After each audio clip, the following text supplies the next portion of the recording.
Final score, Arizona 73, Houston 66. That was at Houston. No co-repeat, no problem. Wildcats are now 25-2, 11 quadrant one wins, including wins at Houston and at UConn. They are now alone atop the Big 12 standings and projected to be outright champs. Are you convinced they're going to do it? Hold on. Let me peek at the schedule here. They've got Baylor on the road and Colorado. Yes. Baylor and Colorado on the road. They got to host Kansas and host Iowa State. Not going to be easy. But I will say yes. Hey, real quick. What was the more difficult win on Saturday? Duke against Michigan on a neutral, or Arizona on the road against Houston? On the road against a top 5 team. That's the more difficult. Even if Michigan rates as the better team. Yeah. Come on. And by the way, like, I understand Houston's lost back-to-back games. That's happened for the first time in more than 2 years. I'm sorry. I'm just not going to. Arizona's really good, and at doing this shorthanded, amazing. My quick thing on Houston is this. I'll put it this way. I'll put it this way. If I had a basketball team and you said, GP, you got a basketball team, they're good enough to win either one of these games. Like, you're also, questionable enough to lose either one of these games. Your whole life depends on it. You got to go play a basketball game. Would you rather play Michigan and Washington, D.C. or Houston and Houston? I'd rather play Michigan and D.C. If my life depends on it, let me go take a shot at Michigan and D.C. I don't want any part of Kelvin Sampson in Houston. Yeah, and Houston's now 23-4. I'm just not selling any Houston stock. I know they've taken back, just like I said all of a few days ago. I wasn't any less of my opinion on Arizona didn't drop at all after it lost back-to-back games. Same thing with Houston. It's the Big 12. Just not going to get there. While, Fleming's had himself a good, not great game. He actually hit a 3 in this one in the second half that I thought was going to be the spark that was going to guide Houston to the win. I'm just not there. I'm still, I consider Houston to be top 4 quality in the country overall. This is part of life in the Big 12. It just is. For Arizona, missing multiple rotation players, no Koa Pete. Braden Burries didn't play a good game. He had actually a key offensive board that led to a key bucket on that possession.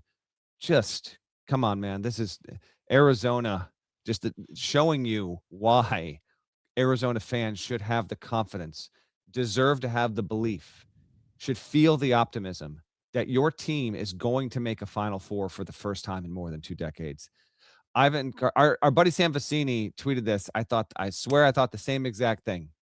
And Sam, if we have time for you, we'll try and get to you before the end of the show.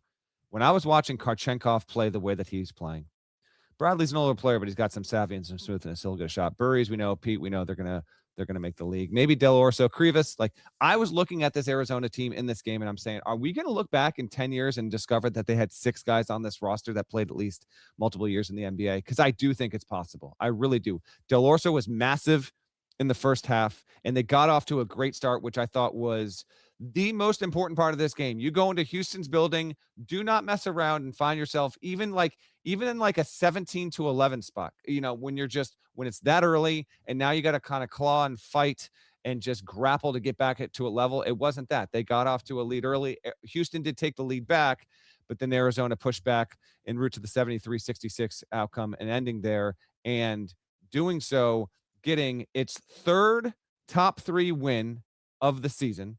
No other team has that. It is only the 2nd team this century to have 3 top 3 wins.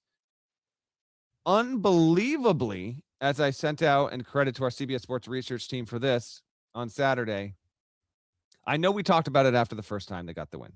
When they beat Florida, opened the season out in Vegas, that was a noisy one. Okay. Arizona has won away from home against Florida, on the road against UConn, on the road against Houston.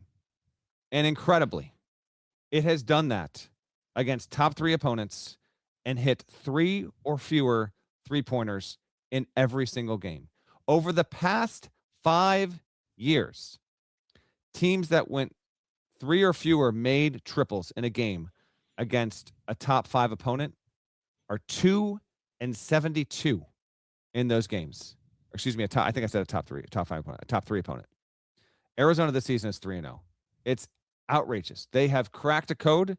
They play a certain genre that no other team can match. I very much think it benefits them. Could it bite them? Yeah, sure, but it benefits them more than it draws them back. I Standing ovation for me for Yeah. Arizona with the way that it played against Houston and doing what it did. And essentially, I said this on HQ as well. Like, it's not a lock. As longtime listeners know, I'm extremely stingy with my idea of a lock, no matter how unlikely it would be that you would lose every game. If you can mathematically still lose every game, and that would theoretically take you off a certain line or getting in the tournament, I don't call you a lock. So Arizona's not a lock for a 1 seed. For all practical purposes, GP, Arizona got it done. It's going to be a 1 seed. Getting this win on the road the way that it did, Wildcats won in the West. That's what Saturday clinched to me. I don't have much to add here. I'll just say that the thing you said about the NBA, where you might look up 5 years from now and like, 6 different Arizona players are in the NBA. One of those Villanova teams was like that won a national title. Like throughout the season, like in real time as you're watching them, you're like, yeah, but how many of these guys are really NBA players? And you look up, they're all NBA players. They're all in the league, like the whole team. Plus guys could like everybody. And Arizona could be like that. I do think the lack of 3-point takes is a flaw. Undeniably, it's a flaw, but it is not a flaw that keeps them from being great. At this point, the results are in. They can play this way, beat great people this way. They can win a national championship this way. I don't know if you were trying to design it, if you would design it this way, but it works for them.